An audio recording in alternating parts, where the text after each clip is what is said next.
Hello আমার প্রিয় ছাত্রছাত্রী বন্ধুরা, আমি তোমাদের অমিতাভ স্যার। সবাইকে আমার YouTube channel practical and theory ক্লাসরুমে স্বাগত জানাচ্ছি। আজকে তোমাদের প্রোটিনের আর একটা স্যাম্পল টেস্ট করে দেখাবো। দেখো, দুটো বিকার নিয়েছি, তার মধ্যে আমি একটু অ্যালবুমিন সলিউশন নিয়ে নিচ্ছি। তোমরা অন্য কোনো প্রোটিন স্যাম্পল নিয়েও এই টেস্টটা করে দেখতে পারো। একটার মধ্যে আমি যোগ করে দেবো কনসেন্ট্রেটেড নাইট্রিক অ্যাসিড সলিউশন।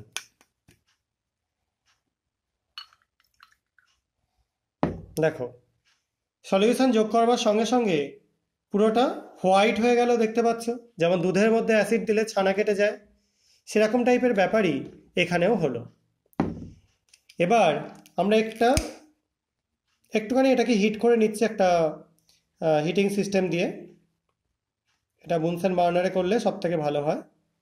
যাই হোক, আমি এই মুহূর্তে সেটা অ্যারেঞ্জ করতে পারছি না।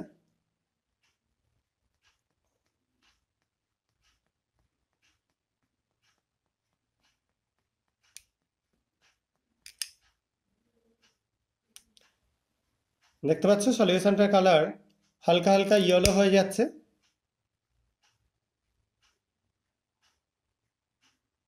এটা একটু সময় লাগবে।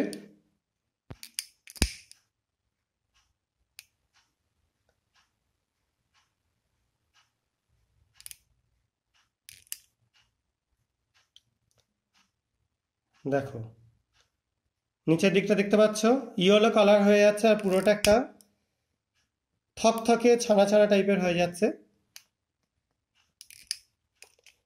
এবং এই টাইপের হয়ে যাওয়া এর প্রধান কারণটাই হচ্ছে এটা হয়ে যাচ্ছে জ্যান্থো প্রোটিন। এবং এই টেস্টটার নাম হচ্ছে জ্যান্থো প্রোটিন টেস্ট। এই টেস্টটা করলেই তোমরা কনফার্ম হয়ে যাবে যে এটার মধ্যে মানে প্রোটিনের স্যাম্পেল আছে। তার মানে কি হলো, নাইট্রিক অ্যাসিড দিয়ে তোমরা প্রথমে দেখলে সাদা প্রেসিপিটেট পড়লো, তারপর হিট করাতে একটু ইয়েলিশ হয়ে যাচ্ছে। আর আরেকটার মধ্যে আমরা যোগ করে দিচ্ছি মিলন সলিউশন। এর মধ্যে মার্কারি স্যাম্পেল এবং নাইট্রিক অ্যাসিড মিক্সচার রয়েছে। দেখো, যোগ করছি। দেখতে পাচ্ছ যোগ করবার সঙ্গে সঙ্গে এটা সাদা হয়ে যাচ্ছে। এবং এটা পেয়ে গেলেই তোমরা কনফার্ম হয়ে যাবে যে এটা কোনো প্রোটিন স্যাম্পেল আছে। তোমাদের আগের একটা এক্সপেরিমেন্টে আমি বাইউরেট টেস্ট দেখিয়ে দিয়েছিলাম প্রোটিন স্যাম্পেলের জন্য। আজকে তোমাদের দেখালাম একটা হচ্ছে জ্যান্থো প্রোটিন টেস্ট। দেখো, হলুদ হয়ে অনেকটা হলুদ হয়ে গেছে, এটা রেখে দিলে আরও হলুদ হয়ে যাবে। জ্যান্থো প্রোটিন টেস্ট। আর একটা হচ্ছে মিলান্স রিয়েজেন্ট টেস্ট। এটা ছাড়াও তোমরা এই প্রোটিন স্যাম্পেলকে আরও অনেক রকম টেস্ট দিয়ে আইডেন্টিফাই করতে পারো, যেমন নিনহাইড্রিন টেস্ট। ঠিক আছে, খুব কমন একটা টেস্ট। তো আমি যদি পরে পারি সেই টেস্ট করে দেবো। তোমাদের আপাতত এই টেস্টগুলো করবার জন্য আমি শিখিয়ে দিলাম। তোমরা করলে কিন্তু খুব তাড়াতাড়ি প্রোটিনকে আইডেন্টিফাই করতে পারবে।